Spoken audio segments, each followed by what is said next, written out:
Olá, uma ótima noite para você que acompanha a nossa programação.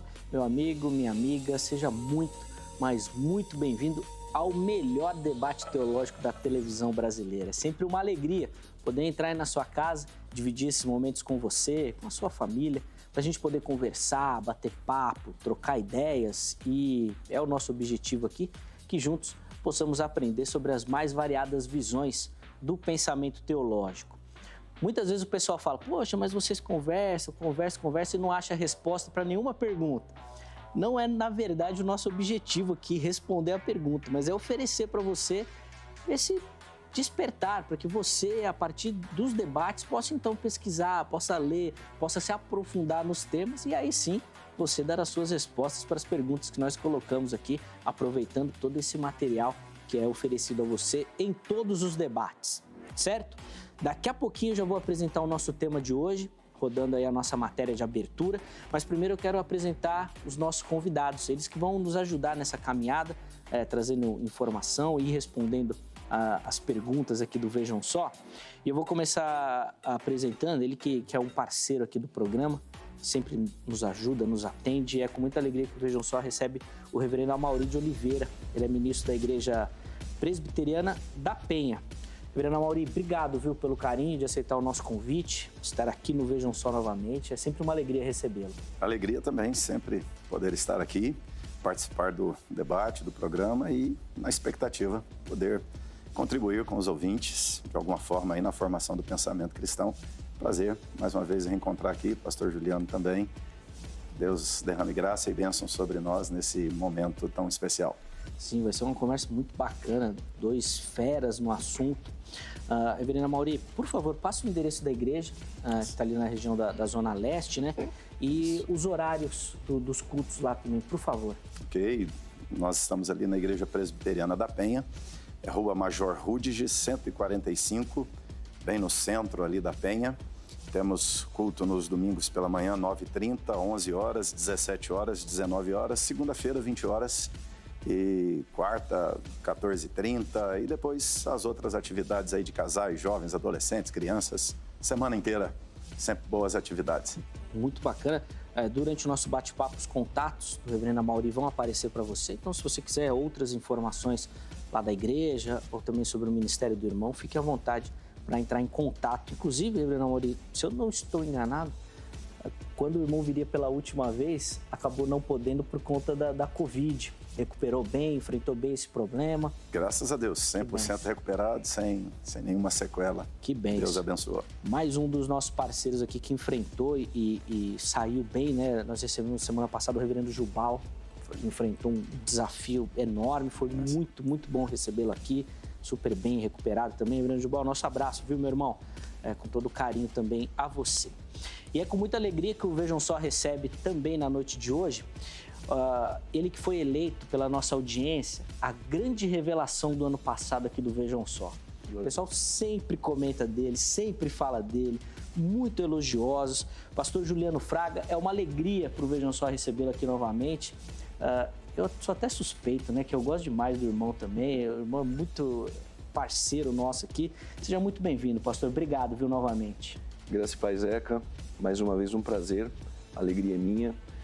Imensa gratidão pela oportunidade, mais uma vez, de estar no programa de tamanha relevância que é o Vejam Só, com debates, a qual outra hora eu era fã, né? E graças a Deus, Deus facultou por graça e misericórdia essa oportunidade de poder estar aqui de alguma forma contribuir para o reino de Deus. Feliz também de rever o reverendo Amaury, mais uma vez debatendo assuntos escatológicos, sempre muito bom. Quem ganha é aquele que está em casa. Deus abençoe. Com certeza. Inclusive, pastor Juliano, a sua história, né? Você acabou de dizer, antes ouvinte, agora participando, é inspiradora. Recebo várias mensagens do pessoal também falando, olha, eu vejo e quero participar, quero um dia igual o pastor Juliano e tal. O pessoal se inspira bastante, tem sido bênção, viu, pastor? Zeca, aproveitando aqui o momento, este livro é o segundo, né? O primeiro de escatologia, mais acadêmico.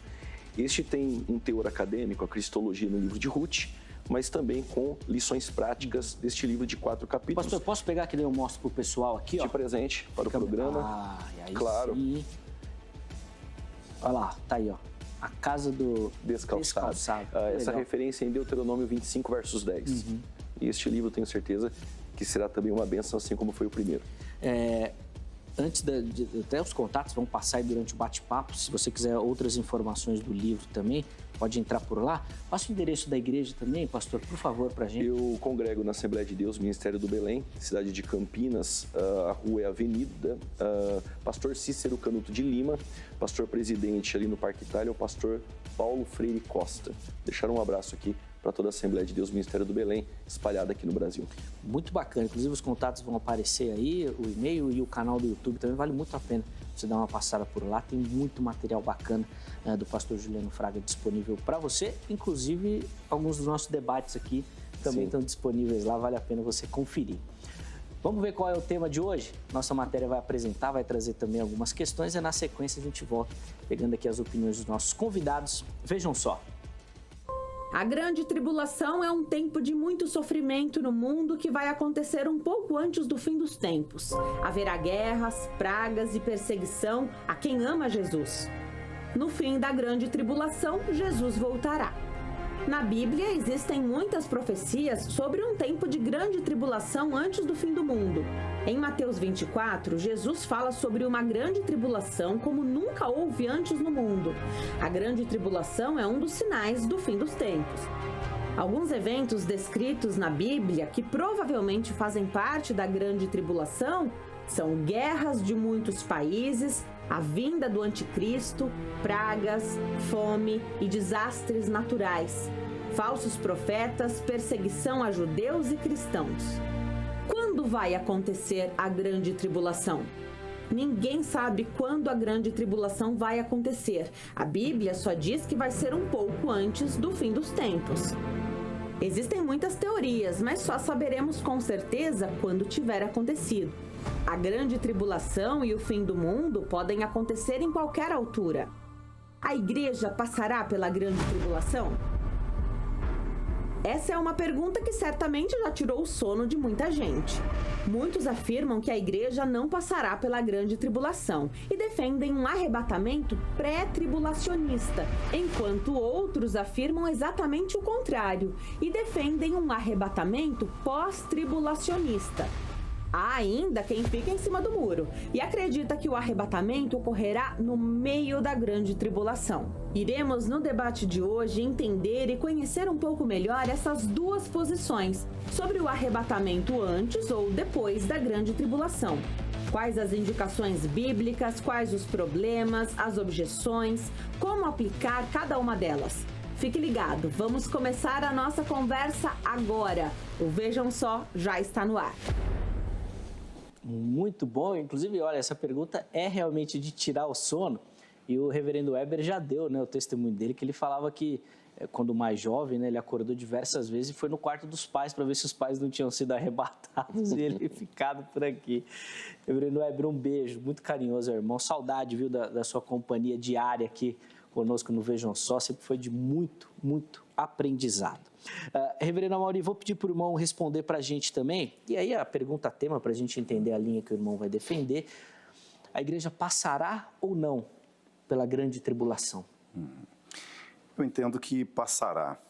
Eu não consigo enxergar na estrutura como a Escritura fala desse tempo do fim, essa divisão e a passagem bíblica, né, que fala de arrebatamento da igreja, de subida da igreja aos céus, é uma passagem que não faz qualquer menção a que isso aconteça antes de um tempo de continuidade da história, né? Ou seja, ela já é uma passagem que fala de sermos arrebatados, dos crentes serem ressuscitados e os que estiverem mortos são ressuscitados, os vivos são glorificados, o que já é a inauguração da eternidade, que já é o tempo da eternidade. Ou seja, você tem ali naquele momento ressurreição, glorificação e eternidade. E isso se dá juntamente com a volta de Jesus. Outra razão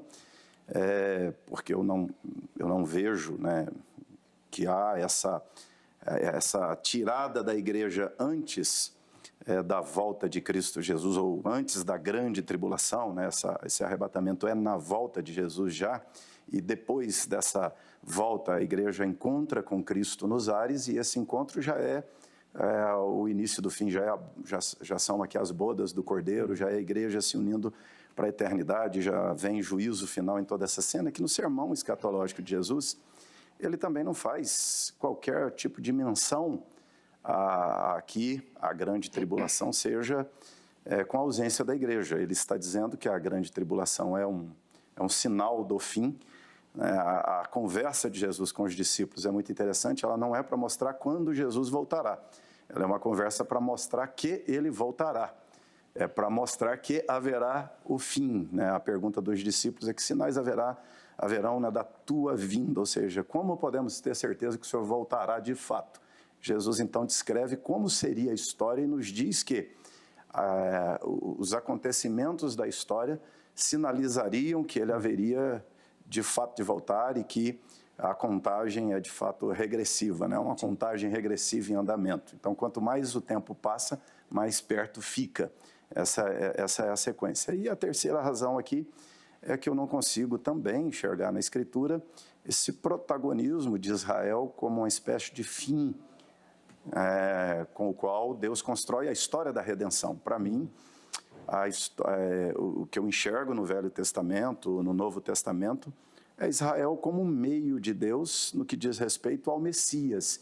E que quando o Messias vem, aí também surpreendi aqui, sempre a expectativa de quando a gente vai para alguém mais de linha pentecostal, é uma exposição mais ou pré-milenista ou dispensacionalista até.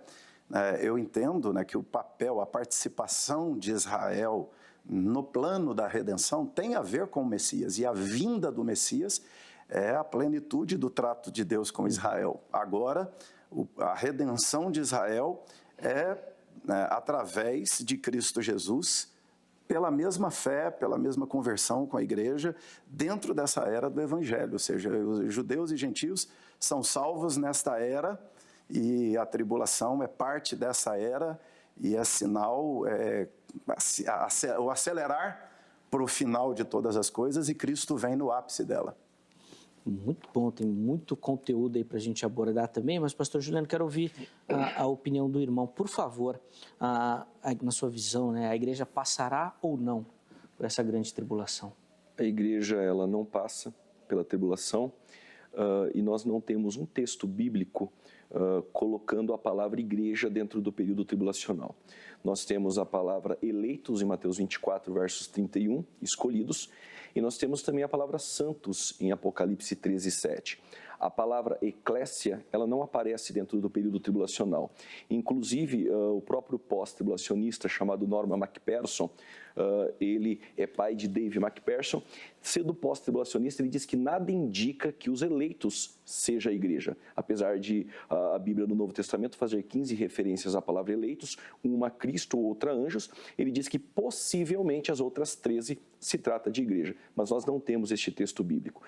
No período veterotestamentário, todas as profecias com referência a este período tribulacional, todas elas remetem e reportam a nação de Israel.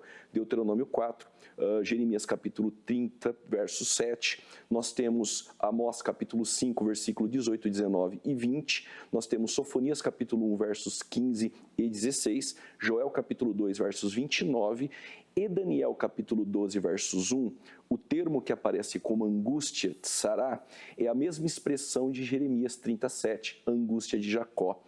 Os rabinos no Midrash, eles usam a expressão revelou shel Mashiach, essa referência às dores de parto do Messias, indicando um período futuro tribulacional, que no século XII, rabinos como Rash e como Shemuel, eles também, no comentário de Daniel, usam as dores de parto do Messias, indicando um período tribulacional para Israel futuro. Partindo para o Novo Testamento, Mateus 24, muito usado, a partir do versos de número 15, nós não podemos usar o apelo emocional de que a igreja sempre passou por tribulações e agora nós temos que passar. Até porque, Zeca, Jesus disse em Mateus 24, versos 21, que nada se compara desde o início do mundo com este período que virá. Não dá para comparar outros períodos de tribulação. Terminologias idiomáticas, como por exemplo, que a fuga não ocorra no Shabat, essa terminologia é para Israel. Nós não guardamos o sábado, igreja.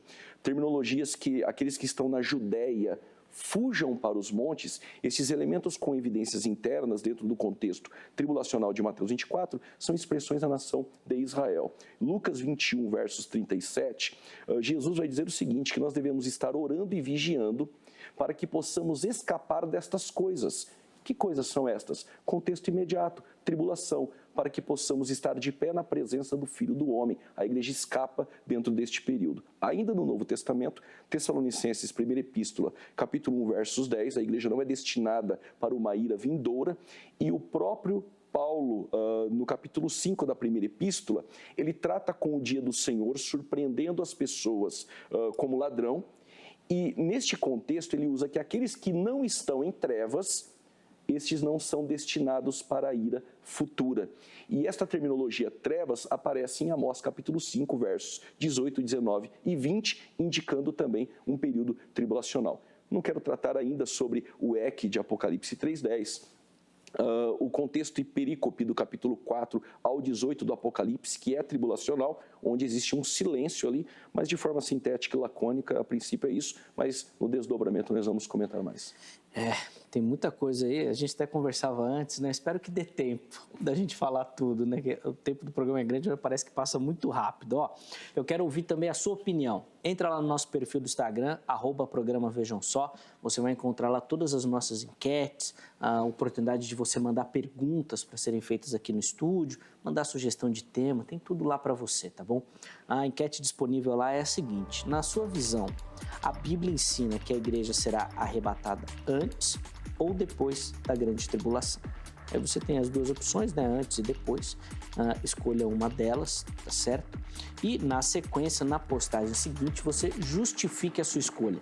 O porquê que você escolheu uma ou outra resposta. Esses comentários nós vamos pegar alguns e colocar aqui para os nossos convidados também poderem falar um pouquinho sobre as suas opiniões, tá certo?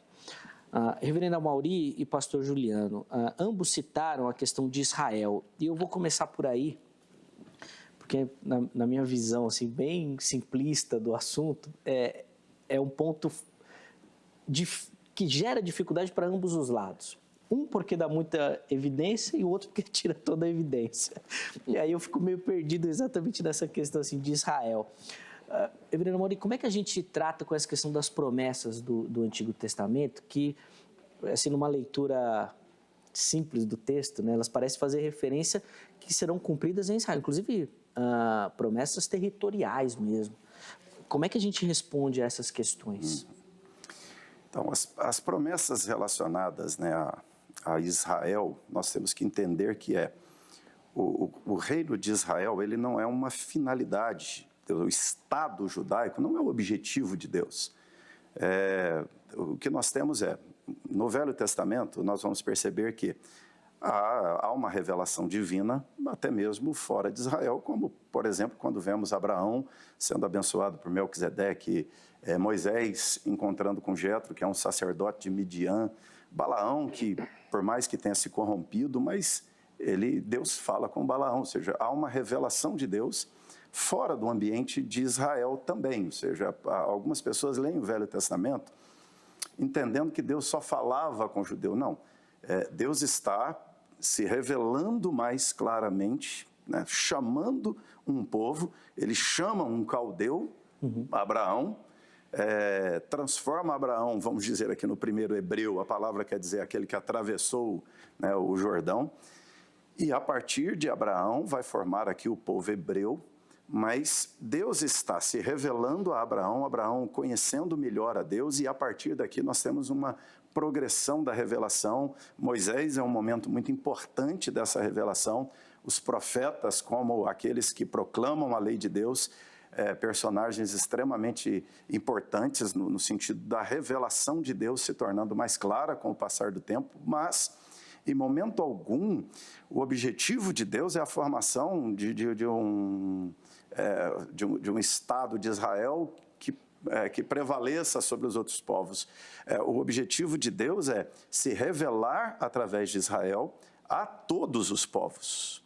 E essa é a construção. Você vai ter a Escritura, Deus dizendo já no chamado de Abraão que nele seriam benditas todas as famílias da terra, que Deus tem um propósito, um projeto. Paulo é claro em Romanos em dizer isso, que a promessa de Deus tem a ver com o descendente de Abraão, né? O alvo de Deus é o descendente de Abraão. Então, Deus forma para si um povo. Você vai perceber que até dentro de Israel, das 12 tribos, o foco de Deus é Judá. Porque Judá é de Judá que vem o Messias, e aí vem o Messias e nasce. Você tem 10 tribos ao norte que caem rapidamente no paganismo, e Deus, de certa forma, preserva mais, né, o reino do sul, que perdura um pouco mais, e quando cai, o eixo tem a ver com a linhagem de Judá, a linhagem de Davi dentro da linhagem de Judá, até que se chega ao Messias. Então, assim, as promessas do Velho Testamento, o eixo da Escritura não é Israel, não é sobre Israel, é sobre Jesus, né? E Israel no Velho Testamento não é o Estado de Israel, é o povo de Deus dentro de Israel. Quando eu começo a deslocar as promessas pensando no Estado judaico, aí não é uma compreensão. Por quê?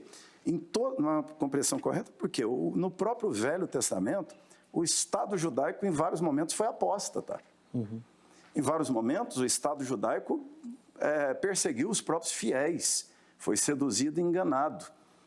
Então, o alvo de Deus não é formar simplesmente um Estado judaico que é santo, que é salvo. Não.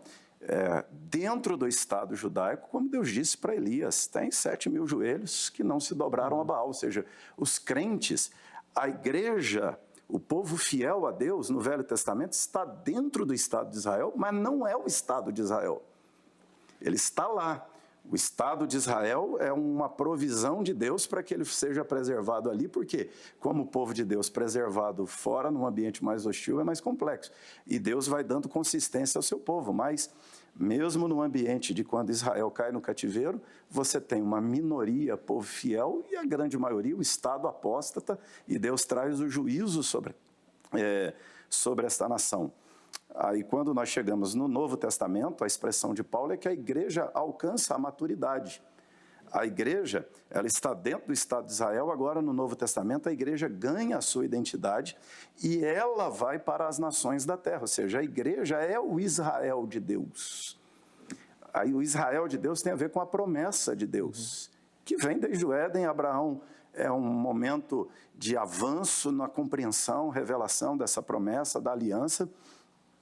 Dentro do Estado de Israel, a igreja está ali, os crentes do Velho Testamento estão ali, os fiéis, e a partir da vinda de Jesus, aí nós temos sim agora o reino que é chegado, o reino que vem, que é o reino ideal de Deus, não é o Estado judaico. O reino ideal de Deus é o reino de Cristo, que ele tem o seu Estado agora e o Estado pleno dele na eternidade. Cristo reinando perfeitamente, plenamente, na eternidade. Agora ele está reinando, vamos dizer aqui, sobre nós. E ele reina sobre toda a criação, mas na eternidade aí só os súditos. E o rei eterno aí é novo céu e nova terra nesse sentido, é uma nova ordem de existência, contrastando com essa ordem atual. Aquela que a gente vive, boa. Pastor Juliano, eu queria que o irmão fizesse o contraponto, né, porque na sua linha o papel de Israel ele muda um pouquinho, e explicasse para a gente, porque foi como eu disse no começo, é o ponto que me deixa mais intrigado nas duas visões, assim, eu fico meio perdido nessa de um deixa de lado, no outro dá muita ênfase. Inclusive colocando questões, pastor, com a importância do próprio Estado judaico hoje, de conquistas territoriais. Eu já ouvi muita gente falando da própria reconstrução do templo também como uma marca. Que o irmão comentasse um pouquinho disso para a gente, por favor. Pontuando a reconstrução do templo, quem disse isso foi Paulo.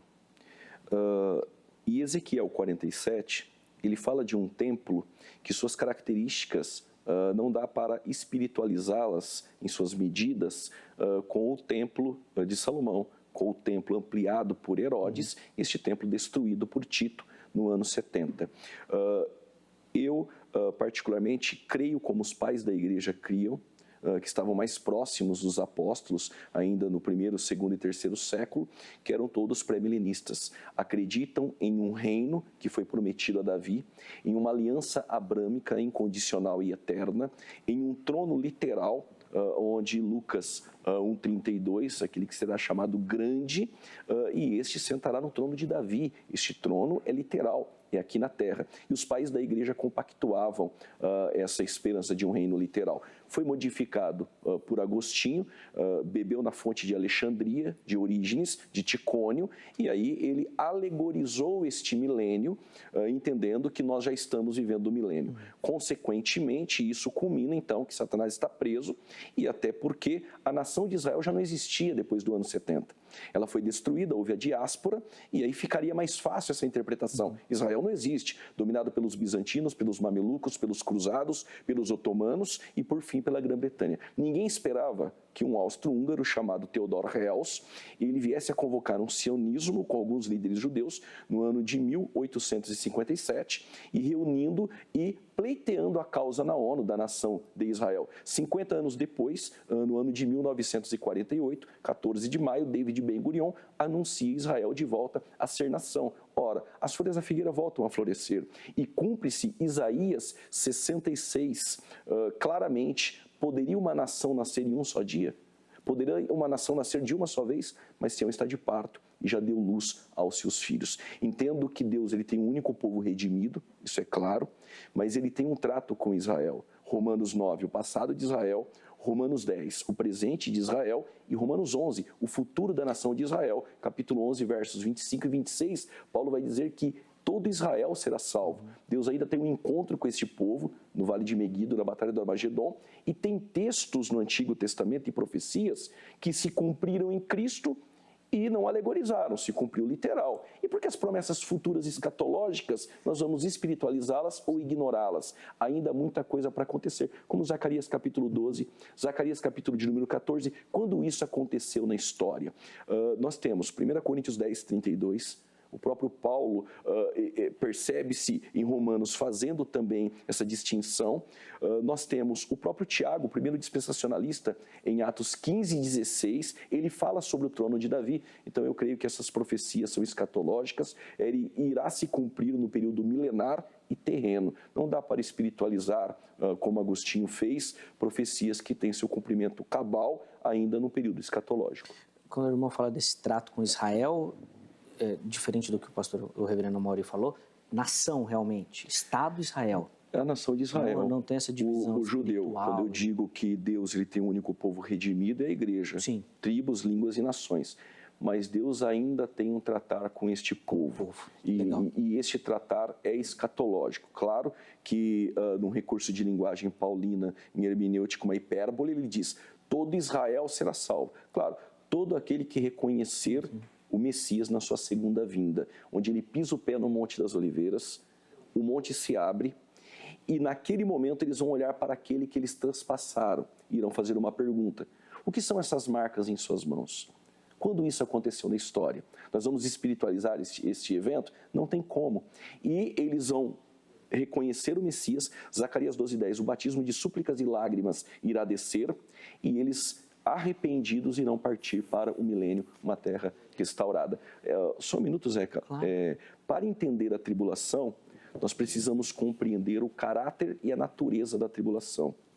Primeiro, para preparar Israel para encontrar com Deus, Amós 4:12, para punir os ímpios e punir a tríade satânica, a besta que sobe da terra, que sobe do mar, e também a antiga serpente do dragão. Depois eu vou fazer essa pergunta sobre Israel aí, porque me soa até como maldade para esse povo, só eles terem que enfrentar isso, mas depois o irmão explica. Comenta rapidinho para a gente essa questão dos pais da igreja, pré-milenistas, né? Mas a maioria não era pós-tribulacionista também? Uma boa pergunta, Zeca. Na verdade, eles eram pré-milenistas.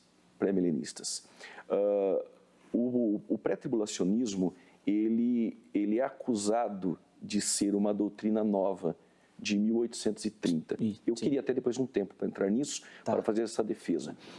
O pós-tribulacionismo moderno, ele é mais novo do que o pré, porque o pós-tribulacionismo da patrística é completamente diferente do pós-tribulacionismo moderno, de George Led, por exemplo, Alexander Rizzi. Os pais da igreja, eles acreditavam que já estavam vivendo a tribulação. Você percebe isso na epístola de Barnabé, por exemplo. Clemente, dentro dos documentos históricos da patrística, eles já viviam à sombra do Império Romano. Muitos entendiam os imperadores como Nero, como o anticristo. Então, o John Walvoord, ele usa até uma expressão bem interessante, é uma ideia intratribulacionista. Por quê? Eles acreditavam que já estavam vivendo o período tribulacional, mas mesmo assim muitos criam na iminência. Você vê Clemente, por exemplo, crendo na iminência. Nós temos Lactâncio, textos que parecem que a vinda será a qualquer momento. Então tinha uma iminência.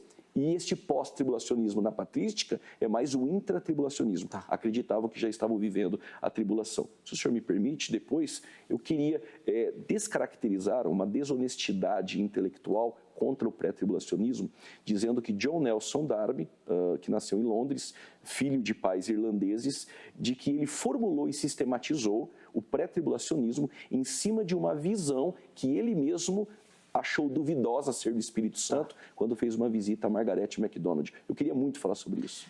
Vamos ver se a gente consegue colocar tudo em pauta aí, pastor. Me ajuda depois para eu não esquecer aí desses detalhes.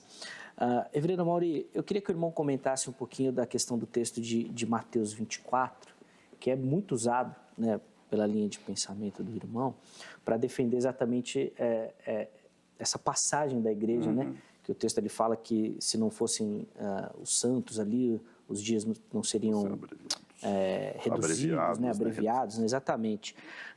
Mas do outro lado o pessoal fala que essa já é uma profecia que já se cumpriu, já aconteceu isso. Como é que a gente explica corretamente esse texto de Mateus?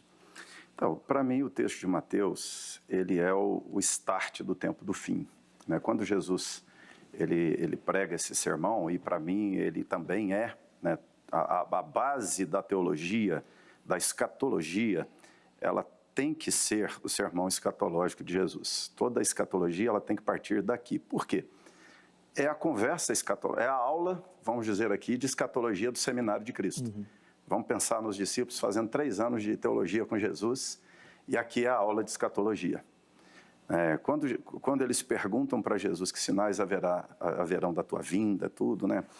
A conversa ali é o templo está ali, os discípulos estão admirados, estão fascinados, é o judaísmo, é a religião judaica no centro, está ali e isso é o que arde no coração dos discípulos. E eles perguntam para Jesus, eles dizem, né, elogiam Jesus, olha que pedras, que templo maravilhoso, olha, aqui é Israel, é redenção. Jesus vira para eles dizendo, não vai ficar pedra sobre pedra, isso aqui vai ser tudo destruído. Aí os discípulos entendem que isso está associado ao fim. E daí eles perguntam para Jesus, que sinais haverão então da tua vinda, de que o fim está próximo, da consumação dos séculos. A conversa é consumação dos séculos. E a resposta de Jesus é o sermão escatológico. E no sermão escatológico Jesus retoma lá de Daniel, dizendo assim, olha, quando vocês verem o que Daniel profetizou, o que Daniel viu, entendam que já chegou a hora. Entendam que começou a contagem regressiva. Quando nós olhamos no Velho Testamento, falando do tempo do fim, todo o tempo da primeira vinda do Messias à segunda vinda do Messias é tempo do fim, na perspectiva de quem está no Velho Testamento. Então, esse tempo que nós vivemos é o tempo escatológico, é o tempo do fim. E é isso que vemos no sermão de Jesus. Jesus está aqui falando, olha, eu subirei, estarei nos céus, o que os discípulos não estão entendendo aqui ainda, a conversa de Jesus mais adiante com eles é essa, ele estará no céu, vai derramar o Espírito Santo, e quando isso acontece, vamos dizer aqui, é a hora que solta o cronômetro, é a hora a contagem regressiva do tempo do fim. E Jesus escalona o tempo do fim, simplesmente dizendo para os seus discípulos, olha, vocês querem saber que sinal haverá? Então, prestem atenção, esse templo vai ser destruído. Quando esse templo for destruído, aí tem toda essa conjuntura. Olha, não é hora de ficar tentando retomar aqui o judaísmo, o templo, fuja, saia, ora a Deus. Ele parte aqui desse contexto de judaísmo, dizendo que o fim se estartará. E aí ele vai falar da grande tribulação, e de falso profeta, e de terremoto, e de guerra, e de rumor de guerra. Em que período isso será? No período da história. Em que período isso se dá? No período da ascensão de Cristo até a volta de Cristo. É terremoto, fome, falsos profetas, falsos cristos. Você tem sinais até cósmicos, sinais no céu, manifestações, coisas estranhas. Ou seja, tudo isso, à medida que isso tudo se intensifica e que a tribulação piora, isso sinaliza mais aquilo que Jesus disse que aconteceria. A consumação dos séculos, o final da história. E em momento nenhum, é interessante, Jesus faz qualquer menção a qualquer papel do judaísmo nessa história escatológica. Jesus não usa a restauração do templo como sinal da volta. Jesus usa muito pelo contrário, a destruição do templo como início da contagem regressiva da volta. Eu fico até bastante preocupado, né, quando eu ouço assim, a preocupação com a restauração do Estado religioso de Israel. Eu sei a história inteira, eu entendo que o papel de Israel como povo através do qual veio o Messias, eu entendo que há sim uma promessa de cuidado especial de Deus com eles, que a preservação étnica deles é um compromisso de Deus com Abraão, sim, ou seja, Deus não permitirá que nenhum plano, nenhum projeto de extermínio deles se concretize, né? Porque nesse sentido étnico tem uma preservação, é através deles que nós recebemos o Messias. Vamos pensar que o Messias é um judeu, né? Ou seja, é o povo através do qual nós recebemos os oráculos, os profetas. Paulo vai falar sobre tudo isso, né? A importância deles no plano da redenção, de como eles são instrumento de Deus aqui. Deus não os abandonou no sentido de deixar que sejam exterminados, pelo contrário. Mas o plano de Deus com Israel, né, não tem a ver com a política, com o Estado de Israel. Para mim, uma volta de Israel, a reconstrução do templo e a reinstituição do sacrifício. Eu fico imaginando assim, se isso de fato acontecer, a quantidade de cristão que irá para Jerusalém participar do sacrifício. Para mim, isso é uma profanação da fé cristã. Para mim, isso será uma apostasia, afronta ao Messias que já veio, que já pagou por nossos pecados. E eu fico imaginando aqui, todas as vezes que a gente vai a Israel, leva a caravana, a gente vê assim, a compreensão equivocada que as pessoas têm daquele lugar, do que acontece ali. E eu vejo, francamente, né, que o templo reerguido, um monte de cristão virará judeu, entendendo que aquilo é a religião verdadeira. Aquilo não é a religião verdadeira. A religião verdadeira é o evangelho que nós pregamos. E a redenção do judeu é através do evangelho, não de um Estado judaico. Porque se fala, todo Israel será salvo. Tá, quem será salvo? Os judeus que creem que Jesus é o Messias. É o judeu cristão, é o judeu que converteu a Cristo agora. Cristo já está sendo pregado, posto, e muitos judeus têm crido, e esses judeus serão salvos. Todo Israel será salvo. Pensando em Estado de Israel, não tem ligação, não tem como conectar. Paulo dizendo, todo Israel será salvo com o Estado judaico, ou seja, você tem um Estado judaico, mas esse Estado judaico não é todo mundo crente. Esse Estado judaico só é crente quem já é crente no Evangelho, ou seja, esse Estado judaico não é salvo inteiro. Então, não tem sentido para mim essa interpretação aqui. Depois, eu queria falar um pouquinho da questão dos pais da igreja. Não, tá bom. Eu só queria para a gente amarrar essa questão, eu já vi amilenistas dizendo que não acreditam nessa grande tribulação, um período específico. O irmão testou, a tribulação começou ali e vai. O irmão acredita nesse momento de distinção? Agora as dores serão maiores? Ou é um caminhar da história mesmo? Eu entendo que é um agravar da tribulação. À medida que o tempo do fim se aproxima, ela fica mais grave, né? E haverá um momento em que a tensão igreja e mundo a Jerusalém, que é o povo de Deus que desce do céu, né, que é o reino de Cristo na terra, e a Babilônia. O Apocalipse ele vai o tempo inteiro fazendo contrastes. E em Apocalipse um dos contrastes é a Jerusalém que desce do céu, a Babilônia que sobe da terra. A sociedade humana, que é, reportando-se a Nimrod, a Gênesis 11, a sociedade humana centralizada, o governo, o poder centralizado, o governo humano aqui, quando Nimrod tenta centralizar, manter todos falando a mesma língua, debaixo do mesmo reino, do mesmo poder, e afrontando Deus e se levantando, é uma construção contra Deus para enfrentar Deus, ou seja, essa sociedade é Babilônia, e a sociedade dos crentes é a noiva, a Jerusalém que desce do céu, é a igreja, é o povo de Cristo, é o povo de Israel fiel, que tem a marca do Cordeiro, e o contraste com os que têm a marca da besta, ou seja, essa tensão ficará tão forte, tão insuportável, e aí ela é semelhante ao período de Antíoco Epifânio. Tá. Quando aquela lá é um sinal do que haverá de vir no futuro, e quando ela se tornar assim, só a volta de Jesus para salvar a igreja.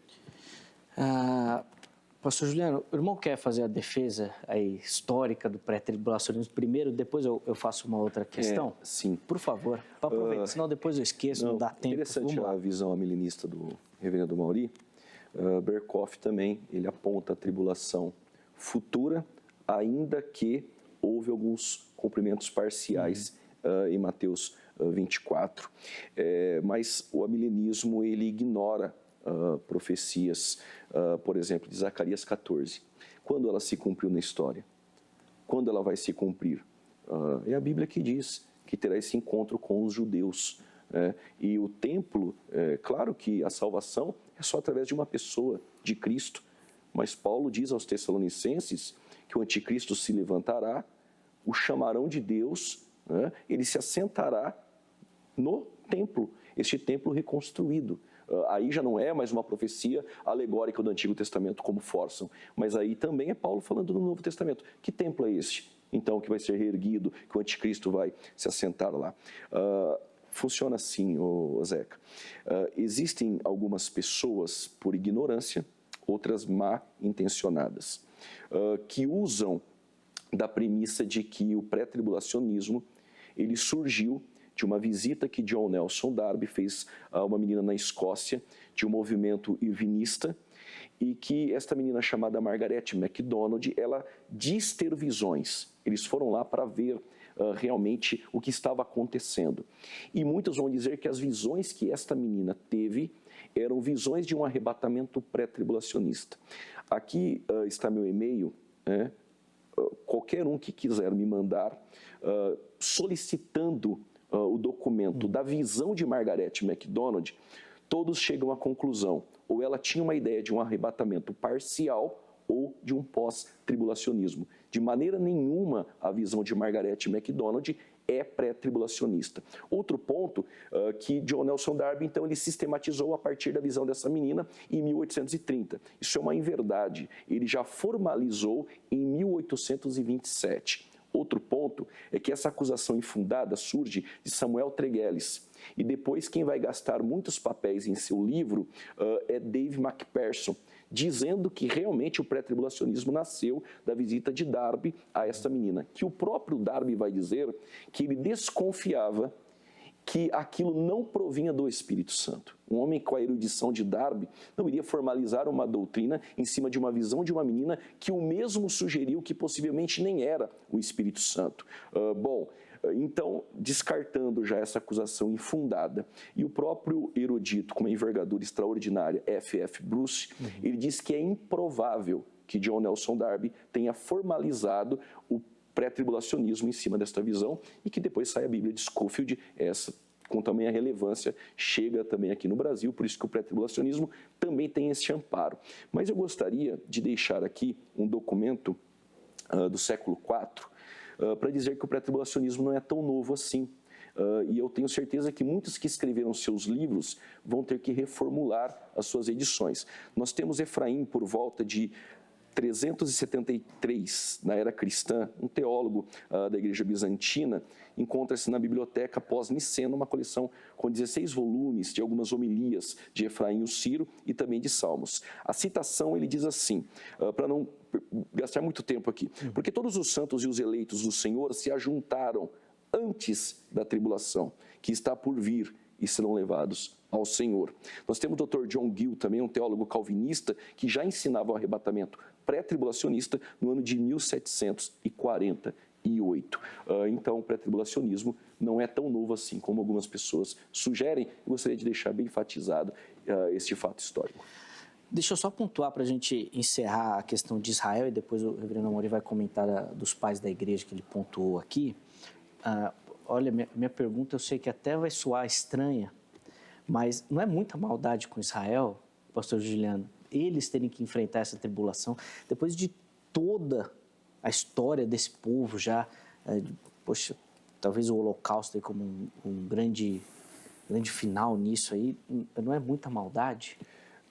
Eu não vejo como muita maldade, apesar de ter uma mente finita, limitada, e Deus ter o pensamento maior do que os nossos, e seus propósitos não estão dentro da minha caixinha de conhecimento teológico.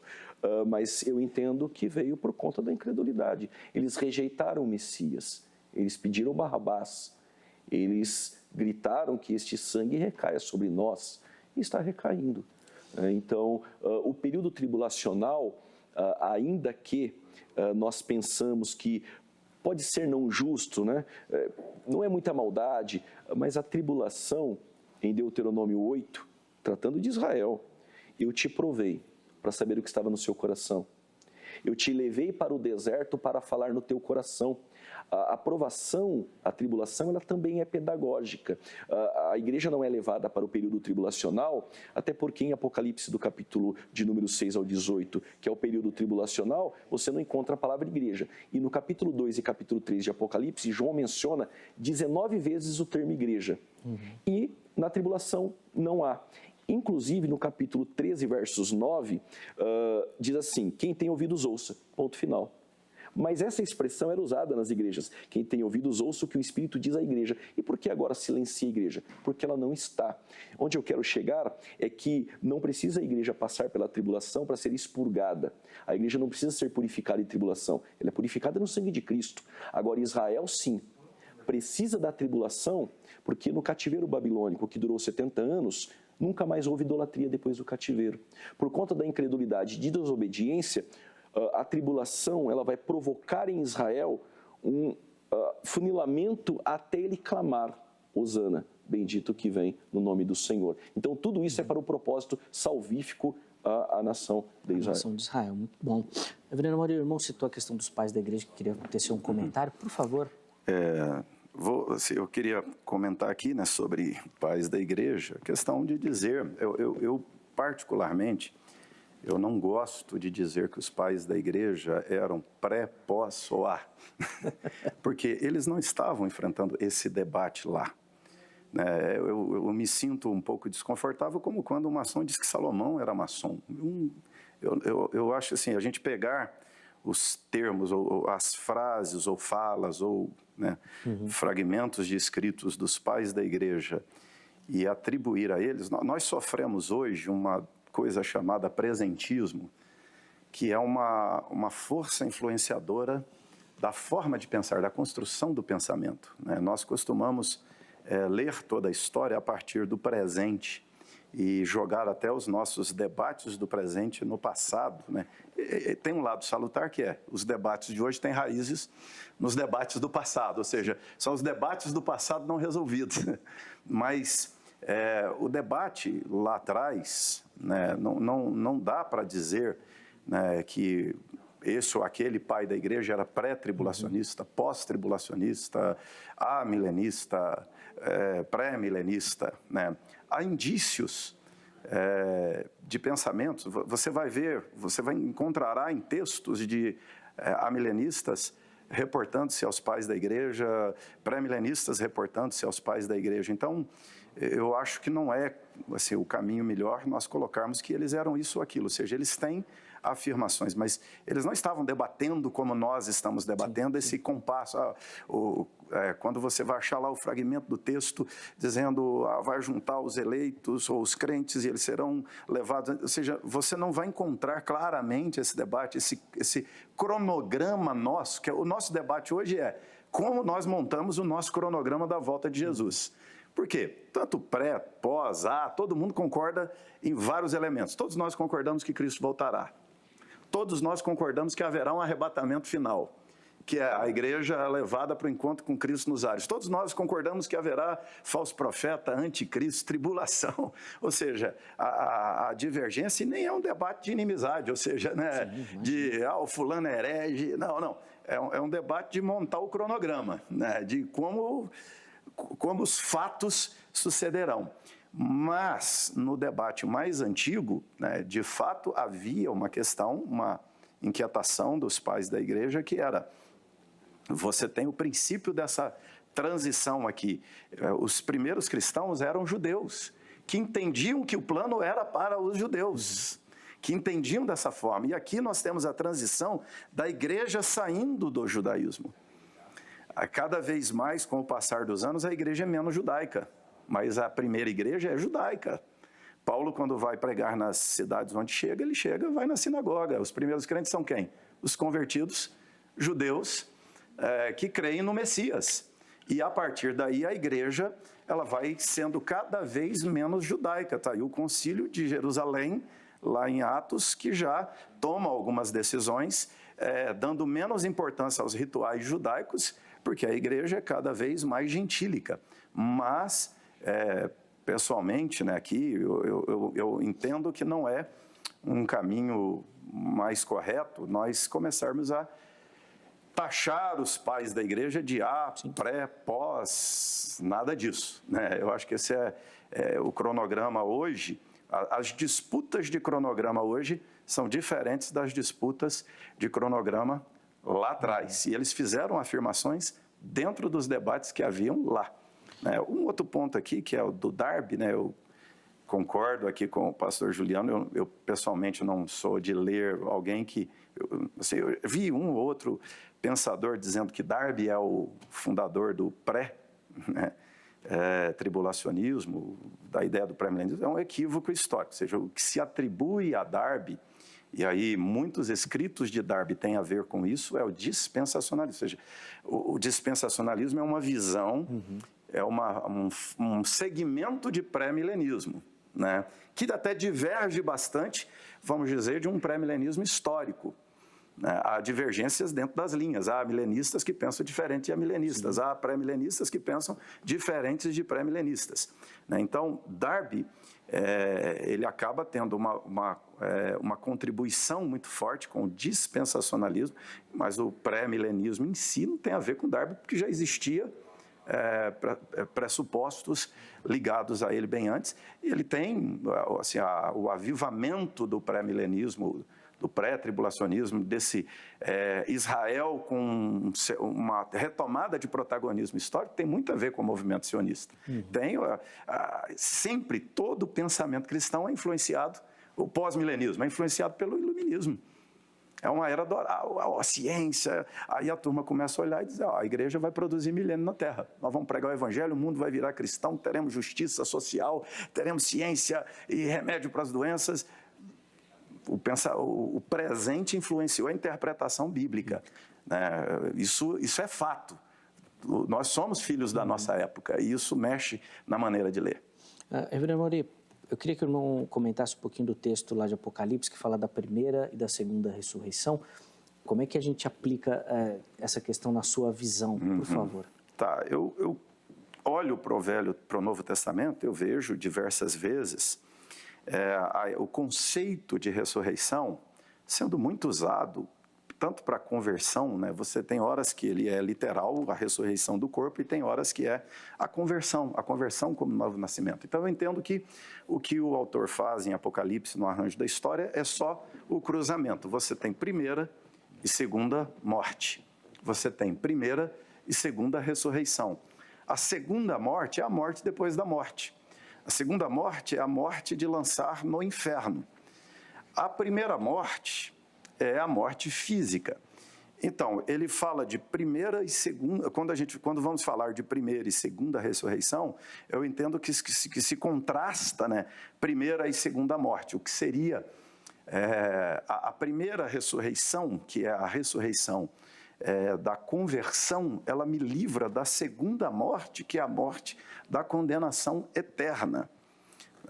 Porque ele está fazendo esse cruzamento aqui.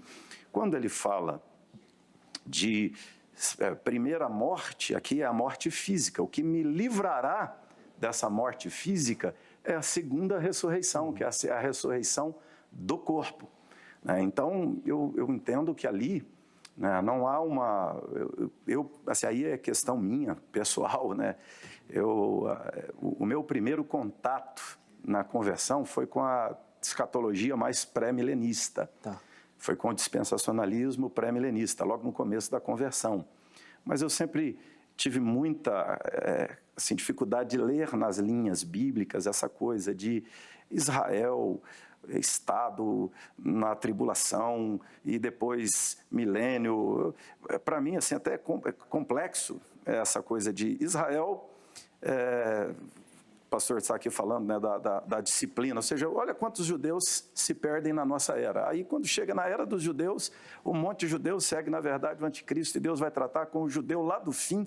Se nós já temos 2000 anos de história, esse judeu do fim é a minoria em relação ao contingente de judeus ao longo da história inteira, e Deus agora vai tratar com Israel lá no fim, sendo que na história inteira a maioria dos judeus já morreu, ou seja, vamos pensar que ao longo da história existiram aí 200, 300, 400, 500 milhões de judeus, e no final hoje nós temos lá em Jerusalém 8 milhões de judeus vivendo ali, vamos dizer que aquilo cresça muito, 20 milhões de judeus, e Jesus vai tratar com aqueles lá em detrimento de 1 bilhão de judeus que existiram ao longo da história, e agora o trato de Jesus com Israel ali. Não, eu acho que tudo tem a ver com o Israel de Deus, que é Cristo, igreja, judeus e gentios, crentes na igreja, e lá naquele contexto, ressurreição tem a ver com essa igreja espiritual, Israel de Deus, que é Cristo, seu povo convertido, judeus e gentios que creram nele. Não creio que haverá um trato especial com um Estado de Israel lá no final. Específico, muito bom. Pastor Juliano, não sei se o irmão vai querer dar fazer algum comentário em cima da fala, pode ficar à vontade, mas eu queria que o irmão falasse um pouquinho para a gente também sobre o texto lá de 2 Tessalonicenses. 2. Do algo ou alguém. Já vi muita gente falando que é um problema para o pré, né, também, para esse pensamento. Comenta um pouquinho para a gente desse texto, por favor. Amém, Zeca. Boa oportunidade, né? Bom, o Israel de Deus, que o reverendo Amaury comenta, né? Ali Paulo usa aquela preposição kai, né, no grego, e, né, o então, e ali ele diz, Paulo, né, aos Gálatas, eles e Israel de Deus. Eu não encontro ali em Gálatas que o Israel de Deus seja a igreja, né? Então existe essa distinção. Mas sobre o texto aqui de 2 Tessalonicenses, no capítulo 2, que diz que a nossa reunião com ele se dará, mas antes virá uma apostasia, e a manifestação aqui é do anticristo. O termo apostasia, ele foi usado até o ano de 1611, desde a Vulgata Latina até a Bíblia King James. Em todas as versões que nós temos inglesas, Wycliffe, Tyndale, Coverdale, até Genebra, usava a expressão partida. A nossa partida. E aí é revelado, então, o iníquo. Muitos entendem ali já como um arrebatamento. Estou aqui dizendo aos pré-tribulacionistas que existe sim essa possibilidade e que a expressão apostasia, ela passou a ser vista como esse abandono da fé em nossas traduções depois de 1611. Até ali, o termo usado era partida. Mas eu ainda não acredito que ali seja o arrebatamento.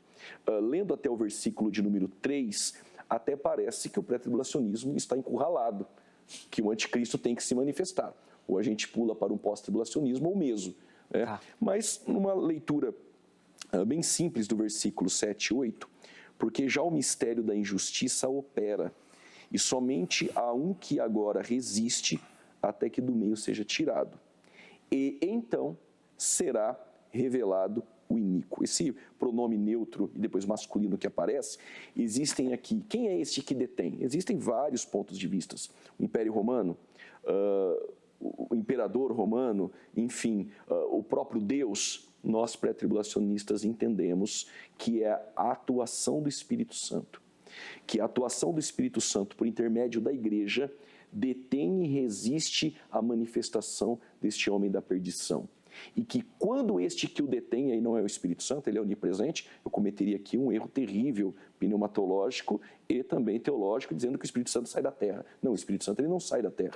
Mas a atuação por intermédio da igreja, ela é restringida. E aí a igreja é tirada e então se manifesta o anticristo. É muito simples. E aí acontece o seguinte, o Espírito Santo vai atuar na tribulação?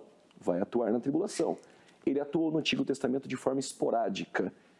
Quando estava em Moisés, nos 70, quando estava em Elias, não estava em Eliseu, e vai ocorrer a manifestação do Espírito Santo nos 144 mil judeus, a Bíblia diz 12 mil de cada tribo, nas duas testemunhas, e aqui fica uma ideia de, assim como guardaste a minha palavra da paciência, te guardarei da hora da tribulação que há de vir sobre todo o mundo. Não quero ser desonesto, o ek pode ser um objeto externo, tirar de dentro, e a tribulação, ou pode ser guardar dentro. O ek dá essa possibilidade. Mas aí funciona o seguinte, e quando isso acontece? Como, por exemplo, nós temos o texto de João 12, Jesus dizendo, Pai, livra-me da hora. Era da cruz ou era antes da hora de ir para a cruz? É um objeto externo. Mas vamos analisar o contexto. A igreja é guardada dentro do período tribulacional, segundo o pós-tribulacionismo, ela vai ser guardada. O que fazer com os textos, como eu não acredito na ressurreição, que o novo nascimento, porque qual o critério ali? Porque o critério é que estes que ressuscitaram da primeira ressurreição são aqueles que foram degolados.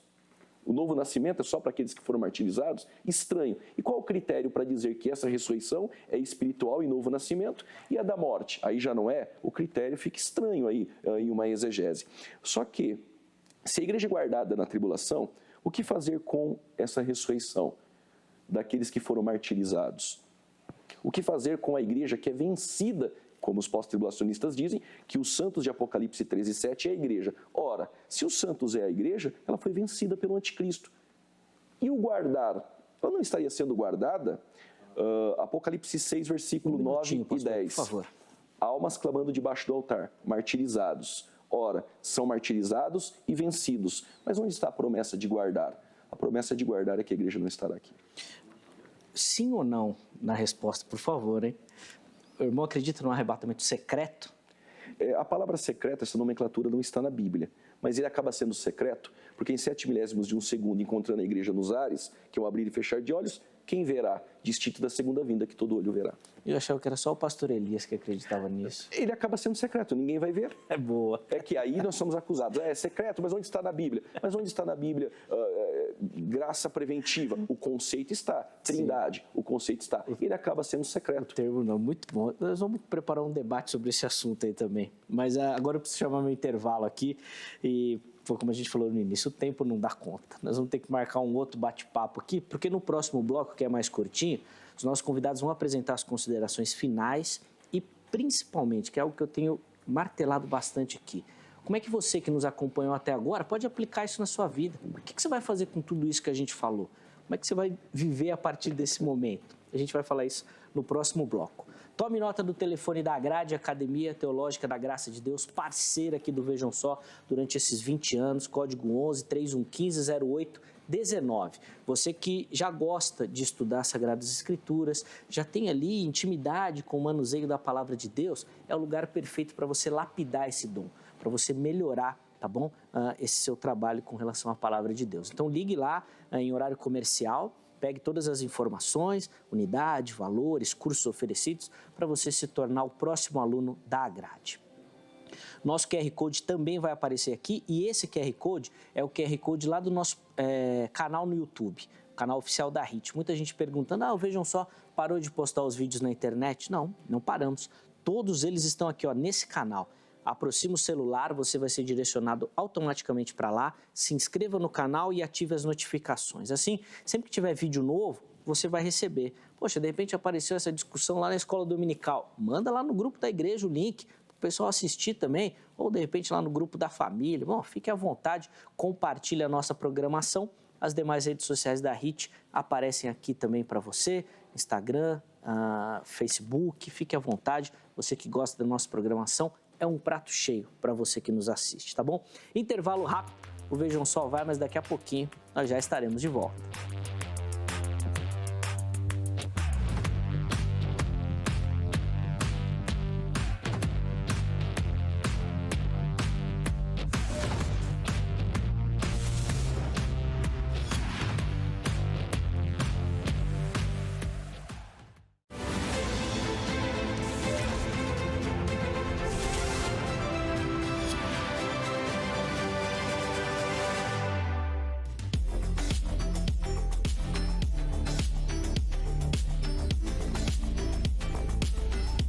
Muito bom, já estamos de volta com o Vejam Só, intervalo rápido no nosso bate-papo, hoje falando e abordando, né, o pensamento pré-tribulacionista, pós-tribulacionista também, tentando entender como é que vai funcionar essa questão da grande tribulação, recebendo aqui no nosso estúdio o reverendo Amaury de Oliveira, ele que é pastor lá na Igreja Presbiteriana da Penha, e o pastor Juliano Fraga, que é da Igreja Assembleia de Deus do Ministério Belém.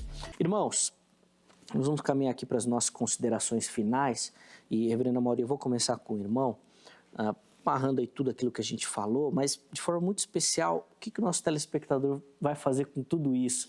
Porque às vezes parece uma coisa tão distante quando a gente fala de escatologia. Poxa, como é que eu vou colocar isso na minha vida? Como é que eu vou praticar? O que a pessoa precisa fazer a partir de amanhã, quando ela acordar, com tudo isso que ela absorveu aqui no programa? Olha, para mim o cerne da escatologia não é especular quando Jesus voltará. Eu não encontro nenhum texto, Velho e Novo Testamento, falando de quando Jesus voltará. Eu só encontro dentro da escatologia a ideia de que ele voltará. A intenção é dizer que Cristo voltará. Então, vamos pensar aqui naquela historietazinha que é piada antiga, né, do pré-milenista, pós-milenista, o dispensacionalista subindo na mesma nuvem, dizendo, não falei que ia ser desse jeito? Eu acho que a grande tarefa da escatologia é fazer o crente ser mais crente. É fazer o crente se engajar mais com a obra. É fazer o crente ser mais fiel. Seja na perspectiva, né, de, olha, eu estou esperando um arrebatamento secreto, não secreto, ou estou esperando uma tribulação que eu tenho que matar no peito e enfrentar anticristo, falso profeta. Seja o que for que tivermos pela frente, se prepare. Uma coisa é fato, o que Cristo falou que vai acontecer, está acontecendo e vai concluir-se. Ele falou que voltaria, ele disse, olha, e quando vocês verem tribulação, guerra, fome, injustiça, heresia, apostasia, não fique preocupado com o cronograma, tá? Com a ordem cronológica dos fatos. Se preocupe com o último dos fatos. O último dos fatos é, você estará cara a cara com o teu rei Jesus e prestará contas da tua vida a ele. Então, seja crente de verdade, seja fiel a Deus, seja fervoroso, seja fiel na tua igreja, sirva a Deus com excelência. Cuidado com as artimanhas de Satanás, cuidado com a onda do mundo, cuidado com a correnteza do presente século. Volte-se para Cristo inteiramente, seja fiel, porque está acontecendo o que ele disse que aconteceria. Podemos até errar na ordem dos fatos, mas não erramos de jeito nenhum no fato final. Cristo virá. Amém.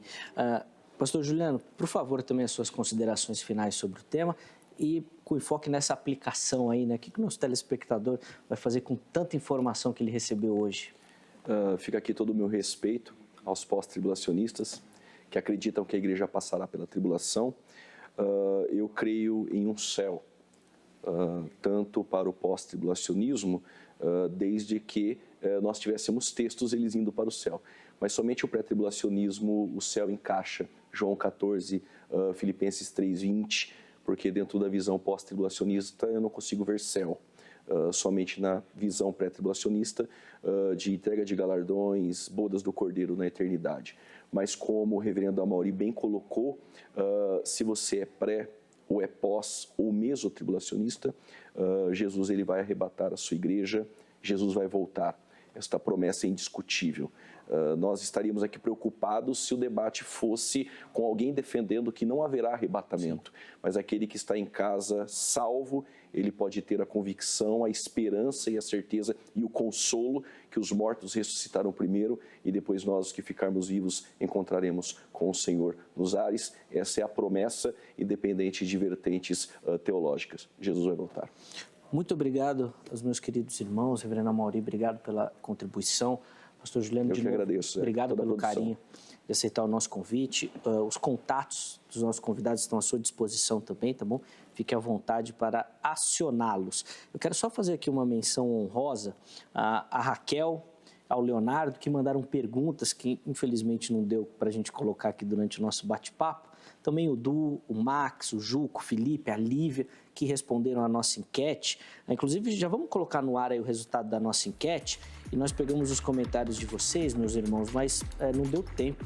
Inclusive, ficaram vários assuntos aí, as bordas do cordeiro mesmo, que o pastor Juliano citou aqui, não deu tempo da gente aprofundar. O resultado final é esse, olha lá. Na sua visão, a Bíblia ensina que a igreja será arrebatada antes ou depois da grande tribulação? Antes, 55%, depois 45%, segundo o Instituto de Pesquisa Heber Cocarelli, deu um empate técnico. Ficou empatado aí, não conseguimos achar nenhuma resposta. E obrigado a você que participou, que votou. O Vejam Só precisa da sua colaboração, da sua contribuição, e a gente gosta demais de receber essas suas mensagens, o seu carinho, tá bom?